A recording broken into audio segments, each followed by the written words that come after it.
নমস্কাৰ দৰ্শক সকল ক্ৰিয়েটিং বেচিক কন্টেন্টৰ স্পোকেন টিউটৰিয়েলত আপোনাক স্বাগতম এই টিউটৰিয়েলত আমি শিকিম কন্টেন্ট টাইপছ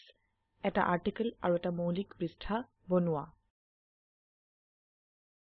টিউটৰিয়েলটো ৰেকৰ্ড কৰিবলৈ ব্যৱহাৰ কৰিছো Ubuntu Linux operating system Drupal 8 আৰু ফায়াৰফক্স ওয়েব ব্ৰাউজাৰ আপুনি আপোনাৰ পছন্দৰ ওয়েব ব্ৰাউজাৰ ব্যৱহাৰ কৰিবলৈ পাৰে প্ৰথমে Drupalত কন্টেন্ট টাইপ সম্পৰ্কে শিকো কন্টেন্ট টাইপ হল কন্টেন্ট ম্যানেজমেন্ট সিস্টেমৰ মূল এইটো এটা সাইটৰ মেৰুদণ্ড এইটো এটা বিষয় হয় যি অন্যান্য CMSৰ বাহিৰে Drupalক সেট কৰে অধিকাংশ CMSৰ মাত্ৰ এটা শিৰোনাম আৰু বডি থাকে আৰু এইটোৱে যি ভাবে দেখায় সম্পূৰ্ণৰূপে অপৰ্যাপ্ত Drupalত প্ৰতিটো কন্টেন্ট আইটেমক নোড বোলে প্ৰতিটো নোড এটা একক কন্টেন্ট টাইপৰ বাবে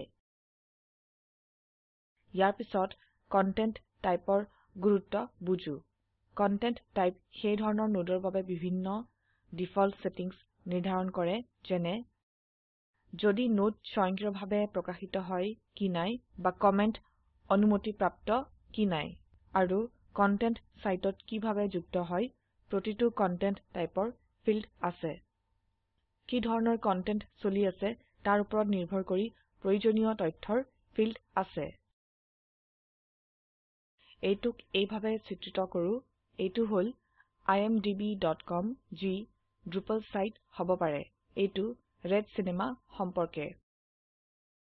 পৰ্দাত আপুনি দেখিব এটা পোষ্টাৰ এটা শিৰোনাম ৰিলিজৰ তাৰিখ এটা পেৰেণ্টেল ৰেটিং এটা ৰান টাইম এটা মুভি জনৰে এটা বডি বা সিনেমাৰ এটা বিৱৰণ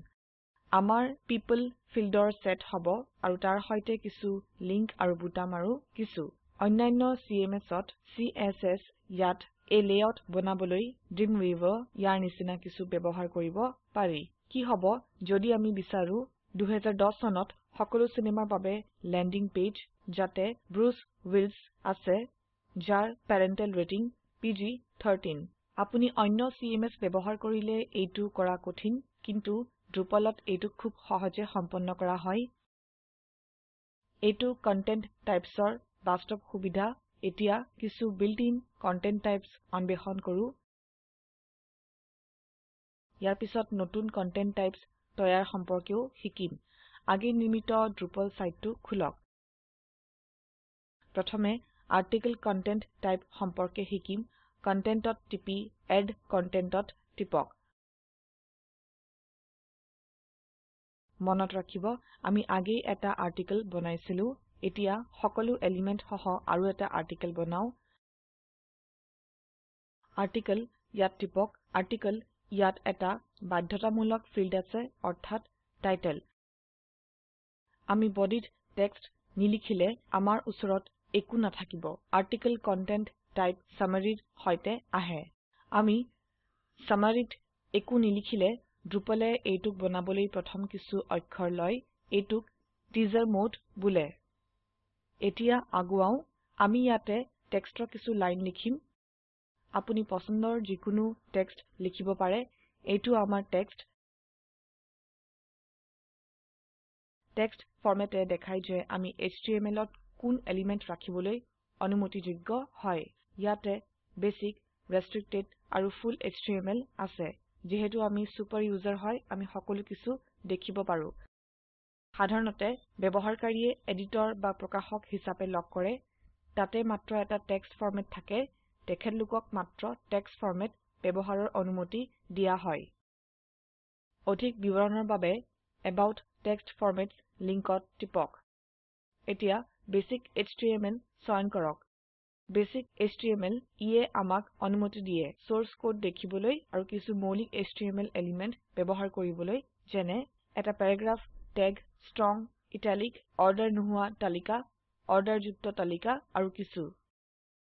ফুল HTMLয়ে জাভাস্ক্ৰিপ্ট আৰু আইফ্ৰেমছ সহ যিকোনো HTMLক এমবেড কৰাৰ অনুমতি দিয়ে ৰেষ্ট্ৰিক্টেড HTMLত আমাক মাত্ৰ প্যাৰাগ্ৰাফ ট্যাগ বা লাইন ব্ৰেকৰ নিচিনা কিছু লেখাৰ অনুমতি দিয়া হ'ব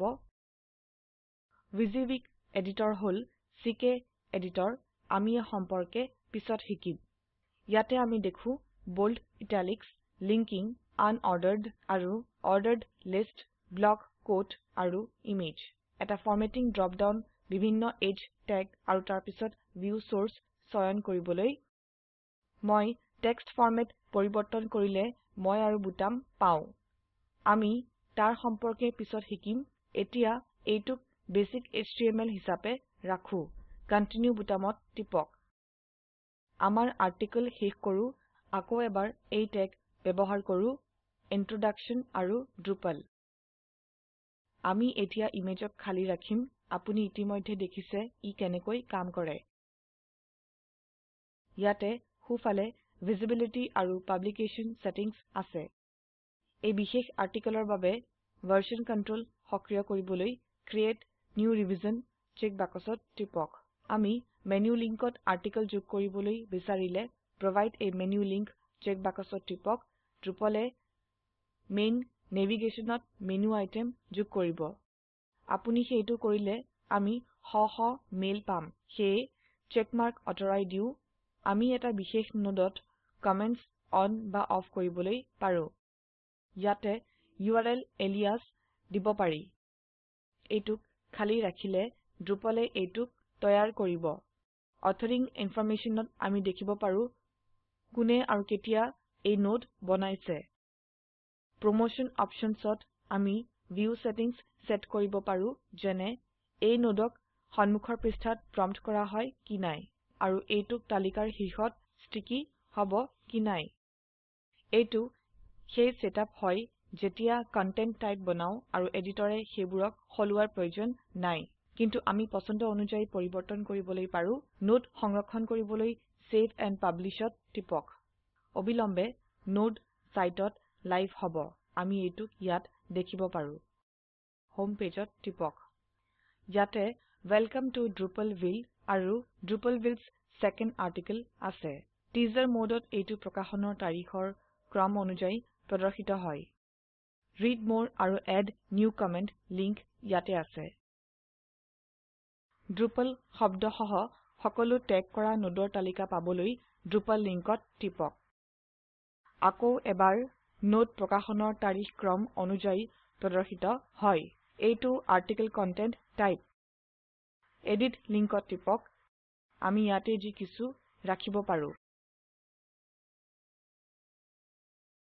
Save and keep published ইয়াত টিপক আমি যি কিছুৰ বাবে কন্টেন্ট টাইপস ব্যৱহাৰ কৰিবলৈ পাৰো আৰু এটা আইটেম যোগ কৰো শৰ্টকাটছত টিপি এড কণ্টেণ্টত টিপক বেসিক পেজ চয়ন কৰক বেসিক পেজত টাইটেল আৰু বডি থাকে তাত কোনো ট্যাগ বা ইমেজ নাই এইটোক ডিফল্ট ৰূপে সন্মুখৰ পৃষ্ঠাত উন্নীত কৰা নহয় লগতে তাত কমেন্ট কৰাৰ বাবে কোনো বিধান নাই কাৰণ এইটো হোম পেজত উন্নীত কৰা নহয় এটা নতুন মেনু তৈয়াৰ কৰা খুবেই সহজ লিখক about Drupalville আপোনাৰ পছন্দৰ কিছু টেক্সট লিখক এতিয়া মেনু সেটিংসত provide a menu link check কৰক আপুনি দেখিব যে টাইটেল এটা মেনু টাইটেল লৈ পৰিৱৰ্তিত হৈছে আমি বিচৰাত এইটোক সৰু কৰিবলৈ পাৰো এইটোক মেইন নেভিগেশ্যনত চাওক আৰু weight এতিয়াৰ বাবে 0ত ৰাখক weight হল যত মেনু তালিকাত দেখাব এটা কম সংখ্যা বা ঋণাত্মক সংখ্যায়ে এইটোক ওপৰত দেখাব অৰ্থাৎ এইটো ওপৰত থাকিব সকলো কিছুক এই ৰকমে এৰি দিয়ক মেনু লিংক চেক কৰা নিশ্চিত কৰক আৰু Save and Publish ইয়াত টিপক আমি about Drupalville লিংক পাও এইটোৱে এটা নোডৰ শিৰোনাম about Drupalville সহ বেসিক পেজ কন্টেন্ট টাইপ ইয়ালৈ লৈ যাব নোড ID 3 দেখাই আপুনি আগে অন্য নোড যোগ কৰা থাকিলে আপোনাৰ নোড ID ভিন্ন হ'ব পাৰে তলত বাওফালে আমি দেখিব পাৰো এইটো হল নোড ID 3 যদিও আপোনাৰ সেইটো ঘনে ঘনে প্ৰয়োজন নহব এইটো হল মেনু লিংকৰ সৈতে আৰ্টিকল আৰু বেসিক পেজ কন্টেন্ট টাইপ ইয়াৰ সৈতে আমি টিউটৰিয়েলৰ শেষলৈ আহিছো সংক্ষিপ্তকৰণ কৰো এই টিউটৰিয়েলত আমি শিকিছো কন্টেন্ট টাইপস এটা আৰ্টিকল বনোৱা আৰু এটা মৌলিক পৃষ্ঠা বনোৱা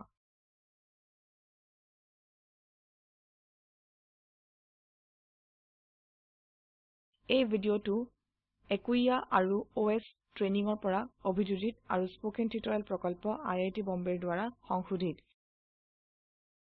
এই ভিডিওটোৱে প্ৰকল্পক সাৰাংক্ষিত কৰে ভিডিওটো ডাউনলোড কৰি চাওক স্পোকেন টিউটৰিয়েল প্ৰকল্প দলে কৰ্মশালাৰ আয়োজন কৰে আৰু প্ৰশংসাপত্ৰ দিয়ে আমাৰ সৈতে যোগাযোগ কৰক স্পোকেন টিউটৰিয়েল প্ৰজেক্ট ভাৰত চৰকাৰৰ MHRDৰ NMEICT আৰু মিনিষ্ট্ৰি অফ কালচাৰ NVLI দ্বাৰা সমৰ্থিত এই পাঠটি অনামিকা মেধিৰ দ্বাৰা অনুবাদ কৰা হৈছে IIT বম্বেৰ পৰা মই মৌচুমী মেধি এতিয়া আপোনাৰ পৰা বিদায় লৈছো অংশগ্ৰহণৰ বাবে ধন্যবাদ